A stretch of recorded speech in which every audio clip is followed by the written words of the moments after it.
Straight ahead, breaking news last night.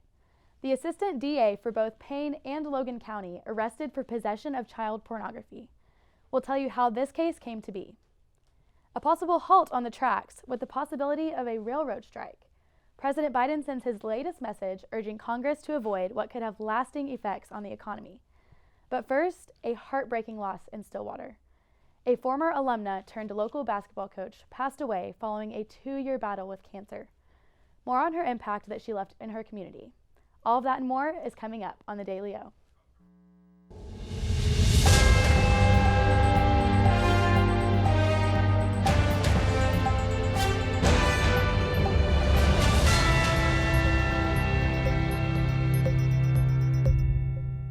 Good evening and welcome to the Tuesday edition of the Daily O. I'm Emma Lightfoot. Thank you for joining us. We begin tonight's broadcast with the loss of a former OSU alumna and former Stillwater High School basketball coach, Kendra Kilpatrick, after a 2-year battle with breast cancer. Kilpatrick graduated from Oklahoma State in 2011, then becoming an assistant coach for Stillwater High for 6 seasons before taking over as the head coach. Kilpatrick was diagnosed with stage 3 papillary breast cancer in April of 2020, went through multiple rounds of chemotherapy, and continued to inspire others. In her final basketball season, even with Kilpatrick undergoing weekly chemotherapy, the Lady Pioneers made it to the Class 6A state tournament, where she was named the Oklahoma Girls Basketball Associated Coach of the Year. Funeral services are at 2 p.m. Thursday at Sunnybrook Christian Church in Stillwater. A visitation for guests will be 6 to 8 p.m. Wednesday at Dighton Marlar Funeral Home of Chapel off of North Washington Street. Our thoughts and prayers go out to the Kilpatrick family. In other news, Payne County and Logan County Assistant DA is now being accused of possession of child pornography. According to the Oklahoma State Bureau, its investigation began off cyber tips made from the National Center for Missing and Exploited Children. Following the tips, a search warrant was executed as police then arrested Kevin Etherington. Etherington is booked on 1 count of aggravated possession of child pornography and 1 count of violations of the Oklahoma Computers Crimes Act. OBSI has reported that the district attorney's office is fully cooperating with the investigation. Stillwater Police is now asking for your help locating a suspect accused of burglary. According to police, officers were called Sunday afternoon to a burglary that occurred ranging from the 17th to the 27th. Police say the victim gained entry to the house through a bedroom window, stealing several items. The suspect is described as a male wearing a jacket and sweatpants, with the colors of those clothes to be unknown. Anyone with information regarding the suspect is urged to call the Stillwater Police tip line at 405-533-8477. In other news, an Oklahoma State geology professor has been named the winner of the thesis award for his work in groundwater hydrology.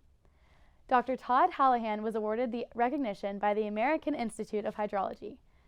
The institute gives recognition for individuals for their accomplishments in the field of ground and surface water, water quality, and institute development. Dr. Hallahan received this recognition at the American Water Resources Association conference in Seattle earlier this month. For students looking to celebrate the holiday seasons, OSU and Stillwater have you covered. Taking a look into the upcoming events this week, this evening, Oklahoma State will be hosting its annual Festival of Lights from 6:30 to 8 p.m. The event brings students and residents together to light up all of campus. That event will be held at the Edmund Lowe Library Fountain. For those who enjoy hot drinks and games with friends, on Wednesday, the SWAB Association will be hosting hot cocoa and bingo at the Student Union. That will be taking place at 6 p.m. And finally, the City of Stillwater gets in the action as on Thursday, the 2022 Stillwater Holiday Parade of Lights will begin at 7 p.m. Part 1 down, 3 more to go here on the Daily O. When we come back, it's time to take a look into your national headlines. The Daily O will be right back. I'm Kristen Hawkins. I went to Oklahoma State University here in Stillwater in 99 to 2004. I've always felt like Stillwater needed more family-friendly things to do, and we have opened up AR Workshop. We do everything from knitting blankets that can be done in a 3-hour class, and we create doormats and porch signs, the Christmas wreaths with our yarn that we use for the blankets. We also do, we just started a new project for gnomes, and we've done pumpkins during the fall, but our big thing that we do here are interior signs. Our designs are extremely unique too in our workshop. Customers come in, everything is here for them to do. They create everything. They can be as hands-on as they want. They came in here to relax and have fun, and that they are proud of their project that they've made.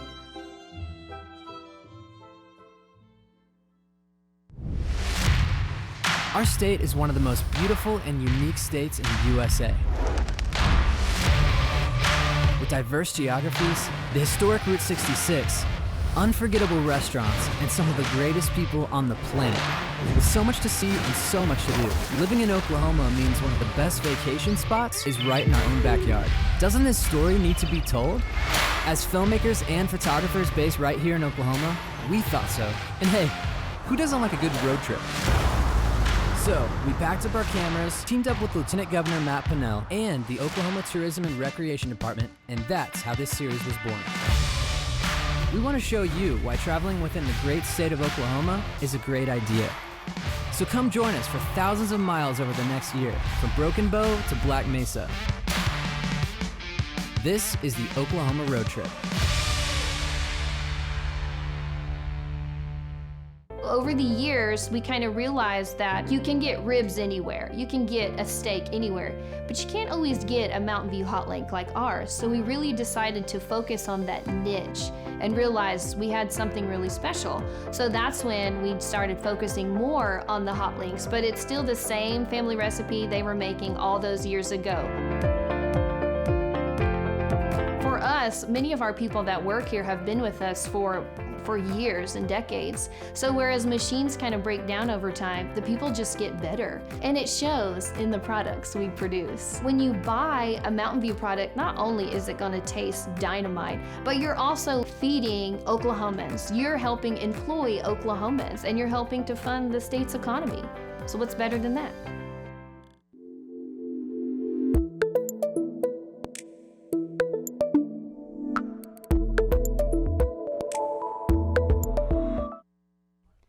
Welcome back into the Daily O. It's time to take a look into your national headlines from throughout the nation. Joining us in the studio at the news desk is Mia Ledbetter to give us the latest. Mia? Capitol, the United States Senate is preparing to vote on a bill that will protect same-sex and interracial marriages. If the bill passes, it would then go to the House of Representatives for approval before President Joe Biden could sign it into law. The legislation itself doesn't require same-sex marriage to be legal nationwide, but it does make individual states acknowledge a same-sex marriage from another state. That means if the U.S. Supreme Court would ever decide to overturn the 20-15 decision that legalized same-sex marriage, a state would be able to ban gay unions, but it would have to recognize it in general. President Biden's calling on Congress to pass legislation immediately to avert a nationwide rail strike. The president is now calling on Congress to approve a tentative deal worked out in September that would management and union leaders agreed to at the time. House Speaker Nancy Pelosi announced Monday she will introduce a bill this week to adopt the tentative agreement, and it appears the Senate has enough votes to go along. More than 400 business groups also are urging Congress to act. A national strike could happen as early as December 9th. Business leaders say a rail stoppage would cause chaos to the economy by disrupting the supply chain and triggering higher prices. The mother of Uvalde massacre victim Eliana Torres is suing the gun manufacturer and store that provided the weapon used in the attack. The federal lawsuit was filed Monday by Everytown Law on behalf of Eliana's mother, Sandra Torres, and 3 siblings. It alleges the mass shooting was, quote, enabled by the illegal, reckless, and negligent actions of gun manufacturer Daniel Defense. The lawsuit also names Oasis Outback, the store where it says the shooter picked up or bought guns and ammunition, including 2 AR rifles. According to the suit, the store had a duty not to sell weapons to the shooter, who it knew or should have known was likely to harm himself or others. The store said they have no comment on the lawsuit, which also details a failed law enforcement response by school district, city, county, and state officials. With the first round of holiday traveling over air traffic, volume hit a new high since the pandemic began on Sunday. The agency said on Twitter it screened more than 2.5 million people at the U.S. airports that day. That beats the record of 2.49 million set on July 1st after the pandemic battered the air travel industry. The TSA nearly matched the record the day before Thanksgiving, screening 2.46 million people. That's all we have from the news desk. Back to you, Emma. Thanks, Mia. It's time for a quick break, but when we return, a new renovation begins at Boone Pickens Stadium. Find out how these new moves will enhance the fan experience. Also, a possible major event coming to Tulsa. We'll tell you all about that. The Daily O will be right back. My name is Kayla. I've been here since the beginning, so 4 years. Scratch is more focused on farm and mostly made in Oklahoma products, keeping it local. Sustainability is our biggest thing. That's one of the reasons why this place opened. I've been the chef here at Scratch for 2.5 years. Started here as a line cook. Our food and drinks are a bit separate entities almost inside the restaurant. So the food is now up to 85% of the products we bring in are raised or grown locally. It's all based off of things that I grew up eating in southern Oklahoma, the things my grandparents ate. Fresh food, clean food, organic food, sustainability, that's all of our thing. From front of house to back of house, we're able to maintain both with freshness. But made in Oklahoma means we get it straight from the farms that are 20, 30 minutes, another little county away. We get it straight from them. Pecans are staple to Oklahoma. In fact, many of our native pecans come from trees that are older than Oklahoma statehood. My father's the one that got us started into the pecan picking. I was probably 10 or 12 years old, and we started off with one little mechanical picker that you pulled behind a four-wheeler. Then we'd go home at night and we'd clean them on a TV tray. I guess watching my dad work hard when we were young, and people started trusting him and getting more and more groves, we just kept growing. Being a relatively new and fresh company, we get to sit in the same room with people who have been a part of the Oklahoma economy for decades. It's opened a lot of doors. It's gave us quite a bit of exposure, and I think people, will take a small company like us a little more serious. We're just going to continue growing as long as our community lets us and our customers keep on buying, and we'll see where it takes us.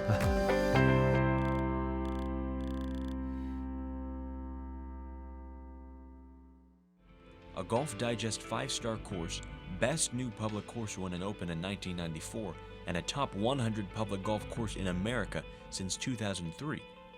This course, just 5 miles outside of Stillwater, Oklahoma on Highway 51, is named after one of the influential golf pioneers this game has known. Karsten Creek. Karsten Creek. Karsten Creek. Karsten Creek. Karsten Creek's a modern golf course.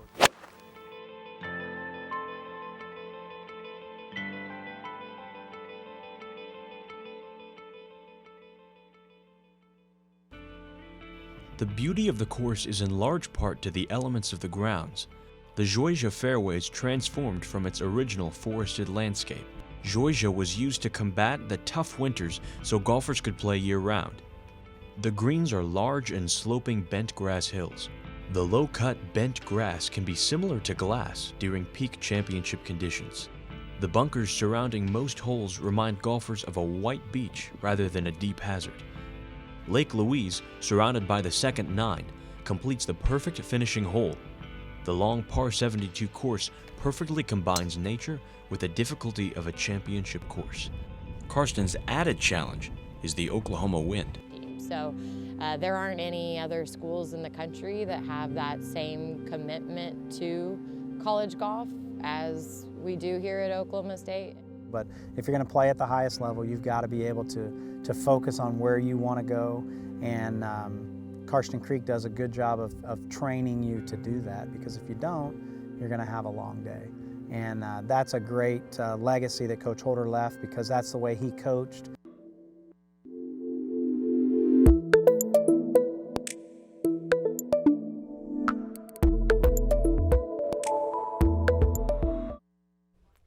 Welcome back into the Daily O.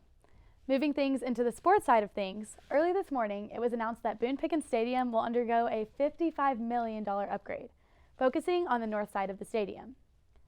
Notable enhancements being made to the stadium will include an extra 6 inches of legroom for fans sitting in the 200 and 300 level seats.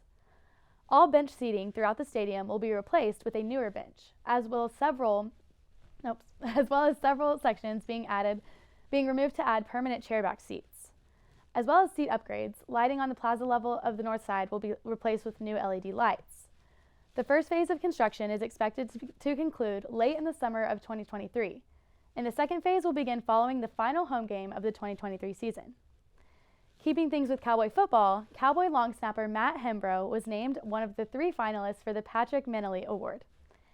Throughout his tenure in Stillwater, Hembrow has maintained perfection on over 500 career snaps, being named an All-American from the AFCA. The winner of the award will be announced on December 10th. In other news, with the Big 12 championship game right around the corner, notable enhancements are being made for the fans at the game and at home. Earlier this morning, the conference announced multiple additions being made, including having their own clothing brand for athletes on the field with the brand Bape. For fans at home, the broadcast will now be adding exclusive access both pre and post game from the locker room, mics on referees, pylon cameras, sky cameras, and much more. Kickoff for the championship game between the Texas Longhorns and undefeated TCU is this Saturday at 11 a.m. In other news, reports have begun to surface that Live Golf is in talks to possibly create an event in Tulsa next year. With a target date set for May of 2023, it has yet to be announced which golf course would host the massive event. According to KTUL's TJ Eckert, the Cedar Ridge Country Club board has already voted and approved to host the event, but the dates and money is still being discussed. We'll continue to keep you updated. It's time for one last break here on the Daily O, but when we return, history was broken in the NFL on this day. Find out more when we go back into the sports history books for sports history. Also, one university now has to pay up a massive fine following an altercation weeks ago. Find out that and more right here on the Daily O. We would design something, it was set on the counter, and people was either, if enough of them said, this isn't it never made to the line. Dad was excited that they're all original. They were all designed on Mom's kitchen table, and it gets in your blood after a while. We're very happy that Pamela and Michael have taken over the business and kept the family going. We took the business over in 2017. When we found that it was available, we wanted to keep the legacy of family alive, but it was also incredible products that deserved to be a part of Made in Oklahoma's story.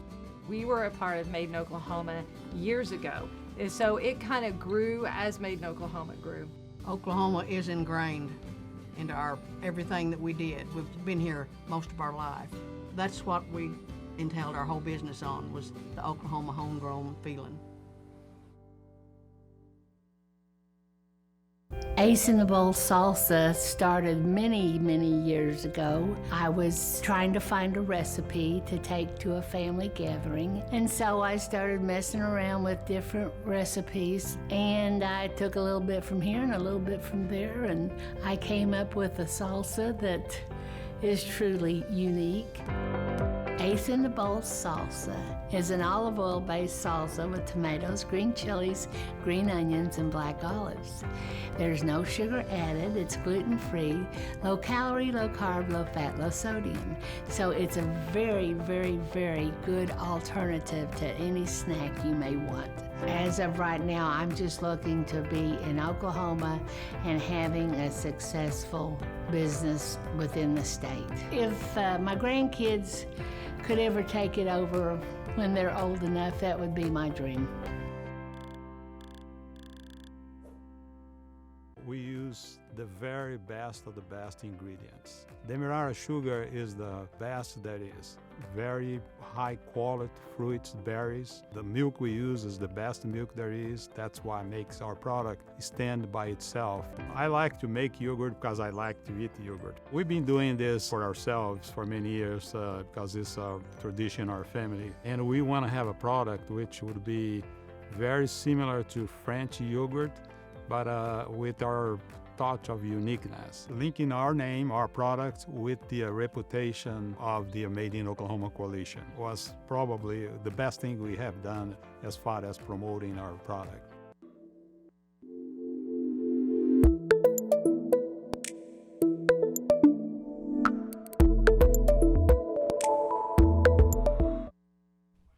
Welcome back to the Daily O. Before we wrap things up, it's time to catch you up on what happened on this day in sports history.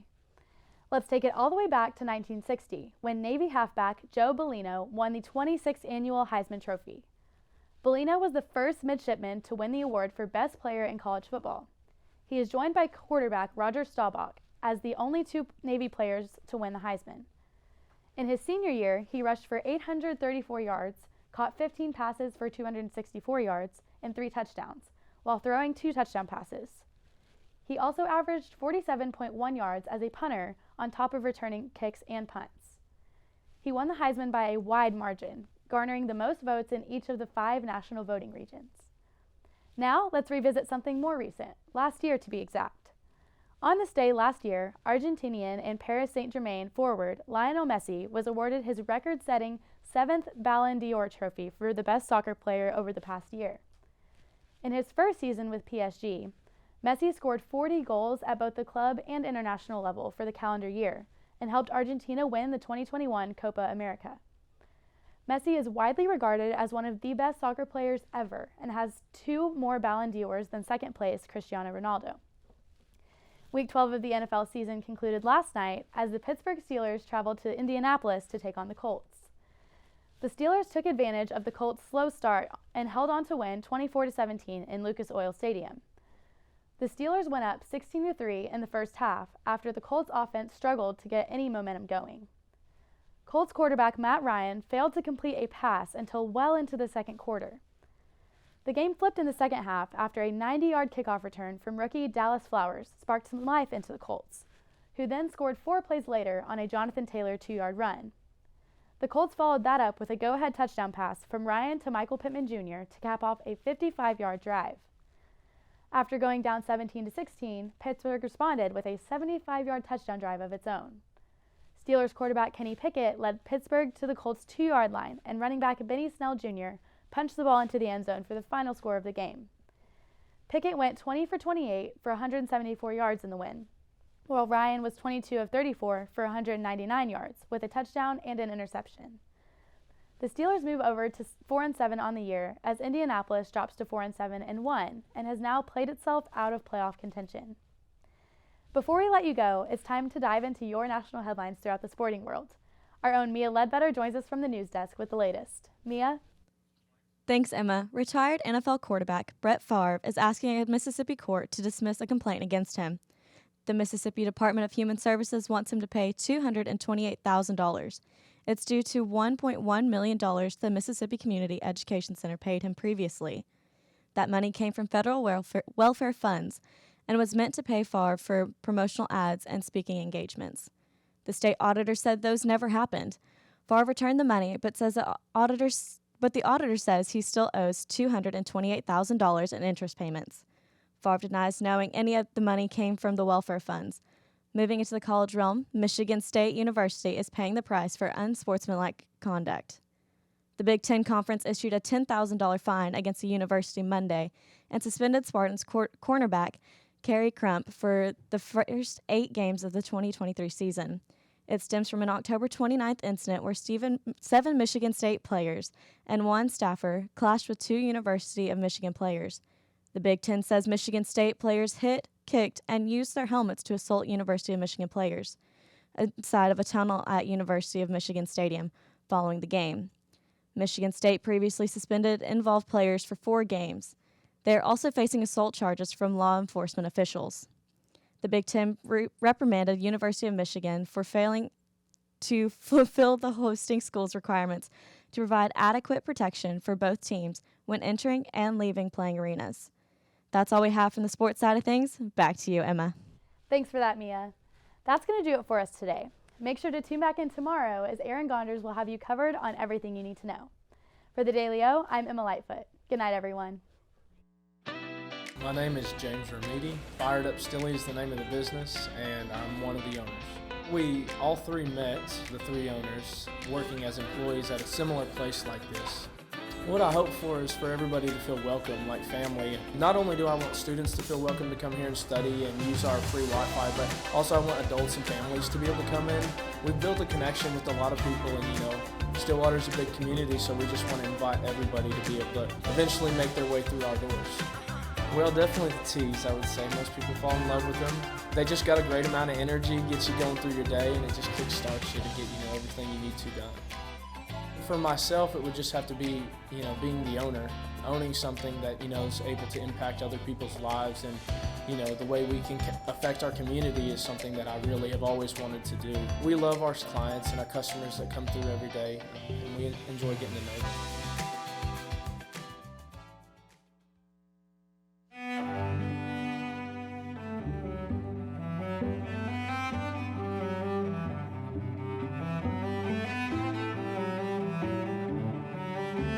Hi, I'm Shauna here at Where the Buffalo Roam in beautiful downtown Pawnee, Oklahoma. We have a lot of beautiful and unique items for sale in the store, but our number one items are Navajo jewelry, Pendleton blankets, and Consuela.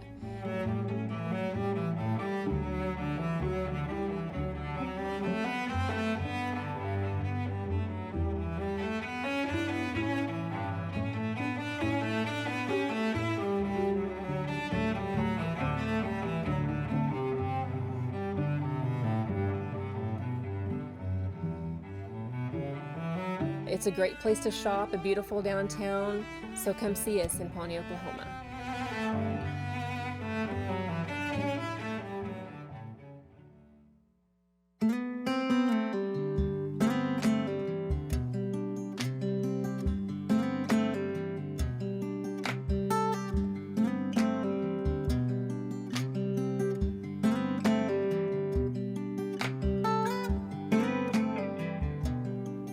Hi everybody, my name is Emily Shooping. I'm your marketing coordinator for the Made in Oklahoma Coalition. I'm coming to you with an amazing opportunity.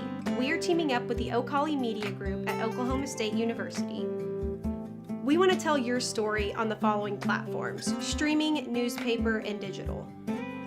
This opportunity will not only allow your story to be told locally, but nationally as well. I am so excited for each of you to join in on this tremendous opportunity. This will not only be good for your business, but it will be good for our great state of Oklahoma. You can be expecting an email from me soon with more details about this opportunity.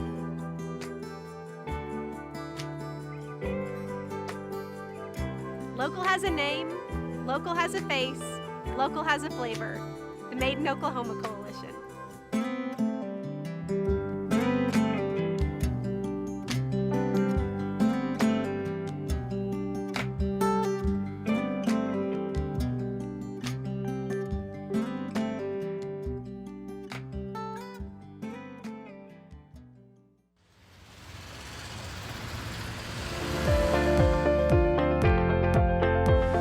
Are when folks drink our water is that they'll drink it for a few days and find out the difference. They'll start feeling better because there's been no chemical in our water. There's a list of good things that we have. We don't have any bad things in it. I see the future of Divine Water as being worldwide, which will bring outside dollars into the state. It means a lot to me because I started it, I guess, and our family started it.